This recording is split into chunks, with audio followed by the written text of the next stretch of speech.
सभापति महोदय, शुरू कीजिए। मैं आपका धन्यवाद करता हूं, पहले तो अपना समय कम करने के लिए।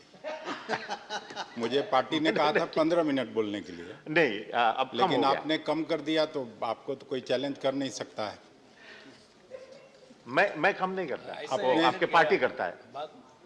अपने पूरे नहीं सॉरी, बोलने दीजिए उसको, आप बैठे, उनको बोलने दीजिए। मैं अपने पूरे संसदीय जीवन में विधानसभा में काम किया, लोकसभा में काम किया और अब राज्यसभा में कम से कम 1 दर्जन से ज़्यादा बजट देखा हूँ पास होते हुए। इतना निस्तेज और निरुद्देश्य बजट मैंने आज तक कभी देखा नहीं। ऐसे पिछले 2 साल कोरोना से पूरा देश संकट से जूझता रहा और ये बजट भी लगता है कोरोना ग्रस्त हो गया है। बजट को भी लकवा मारा हुआ लगता है। 2022, मैं एक किसान परिवार से आता हूं और पूरा देश ये उम्मीद कर रहा था और पहले भी हम लोग देखते रहे हैं, यूपीए 1 में मैं मंत्री था और मुझे आज भी अच्छी तरह से याद है कि अपने पहले बजट भाषण में चिदम्बरम साहब वित्त मंत्री थे और उन्होंने 2-3 घोषणाएं की अपने बजट भाषण में कि हमारी सरकार रूरल क्रेडिट को दुगना करेगी, किसानों की एमएसपी को हम लोग दुगना करने का काम करेंगे और अपने अंतिम बजट में रूरल क्रेडिट न केवल दुगना हुआ बल्कि मनमोहन सिंह जी के नेतृत्व वाली सरकार ने तिगुना करके देश को दिखाने का काम किया था। जो न्यूनतम समर्थन मूल्य, जिस पे इतना बड़ा आंदोलन देश में हुआ, शायद आजादी के बाद का सबसे बड़ा किसान आंदोलन था जिसको देश ने देखा है। जब 3 बिल मोदी जी की सरकार ने लाई थी, उन लोगों का क्या मांग था? मांग था कि एमएसपी पर कानून बनाकर आप दें, कानून की गारंटी से एमएसपी ले आए। लेकिन वो तो नहीं हुआ। अभी जब 3 काला कानून वापस हुआ, वापस लेना पड़ा किसानों के दबाव के आगे, या 5 राज्यों के में जो चुनाव होने थे उसकी वजह से, या फिर जो परिणाम आए बाई इलेक्शंस के, उसमें जो हार हुई आपकी पार्टी की, उसके वजह से आपने कानून वापस लिया। लेकिन कोई कानून बना नहीं, किसानों को आश्वासन देने के बाद भी। और मैं जो देखा हूं, कृषि क्षेत्र की अगर बात करें इस बजट में, तो महत्वपूर्ण योजनाओं के बजट आवंटन में भी कमी की गई है। एक और प्रधानमंत्री जी जहां हर भाषण में फसल बीमा योजना का हवाला देते हैं, फसल बीमा योजना में भी बजट आवंटन पिछले साल से लगभग 500 करोड़ रुपया कम कर दिया गया। देश में एमएसपी को लेकर जो संशय की स्थिति थी, वो कमी तो नहीं दूर हुआ।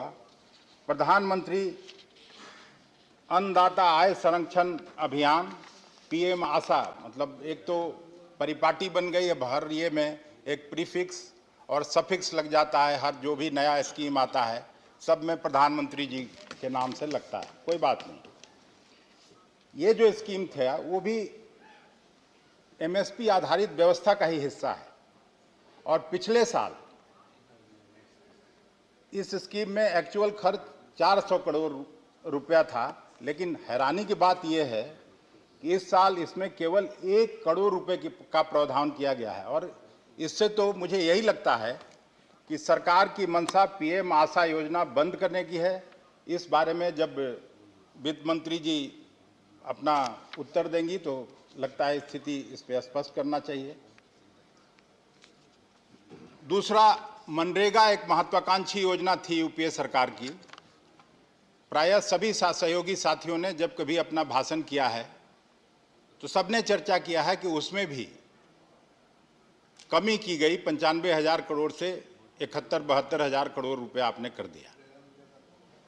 तो जो गांव में खास करके कोरोना काल में अगर गरीब लोग बचे रहे तो वो एक ढाल के रूप में गरीबों के लिए वो स्कीम खड़ी थी और उससे बहुत कुछ बचा रह गया।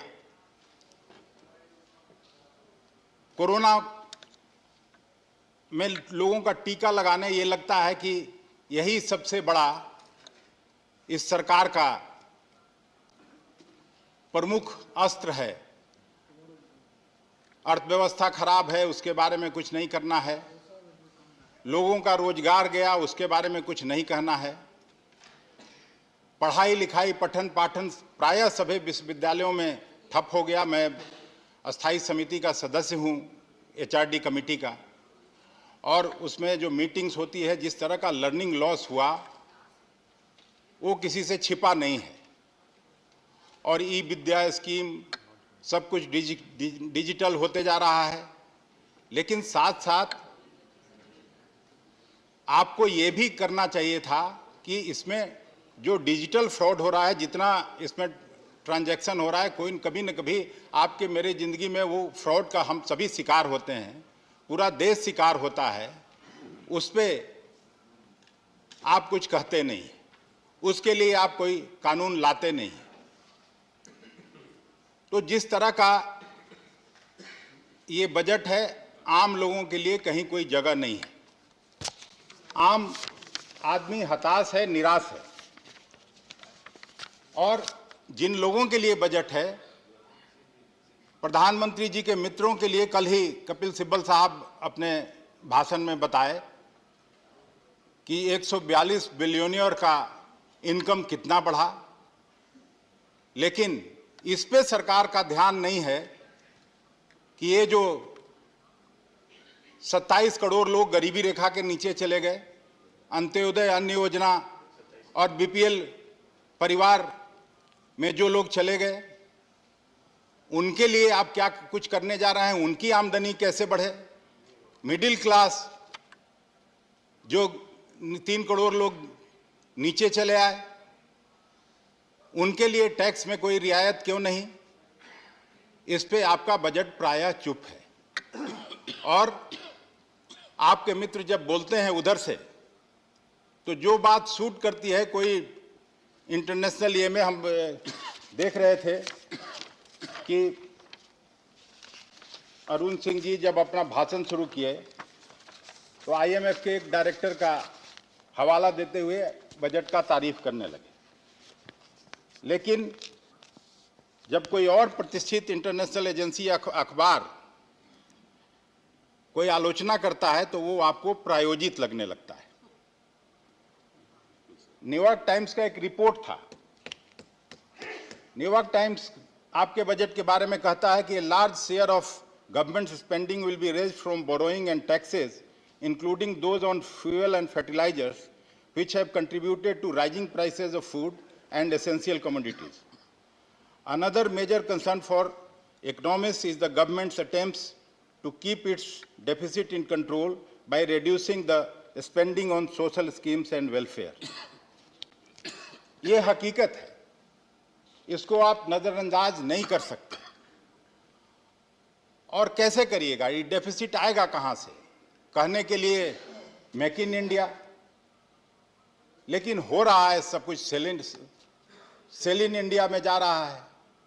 जो हमारे पुरखों ने संपत्ति अर्जित की थी आज़ादी के बाद, भिन्न भिन्न पब्लिक सेक्टर का जो इन्वेस्टमेंट था, वो सारे हम लोगों के पुरखों की संपत्ति बेची जा रही है, और यही सबसे बड़ा आपका इनकम का स्रोत है। ईंड़ी उठा उठा के देखा मैं, प्रधानमंत्री जी उस दिन भाषण कर रहे थे और कांग्रेस पार्टी को कोस रहे थे। हाँ, एड़ी उठा उठा के देख नहीं रही थी हम सब। प्रधानमंत्री जी आप ही कभी बात करते हैं कि यहां डिबेट का स्तर ऊंचा उठना चाहिए। अगर खड़गे साहब चंद सवाल खड़े करते हैं आनंद शर्मा जी चंद सवाल खड़े करते हैं जो आम लोगों की समस्या है, आम लोगों से जुड़ा हुआ है, उस पर जवाब देने के बजाय आप कांग्रेस पार्टी को गाली देने लगते हैं। ये कहां का न्याय है? और ये देश किसानों का है। ये बात आप सबको समझने की जरूरत है। आज ग्रीन रिवॉल्यूशन नहीं होता, देश संकट से जूझ रहा था, देश में अनाज की कमी थी। उस समय तो आप हुकूमत में नहीं थे, कांग्रेस पार्टी हुकूमत में थी। और इंदिरा जी के स्टेप से देश आत्मनिर्भर हुआ खाद्यान्न के मामले में। लेकिन आज मनोज जी ने ठीक कहा,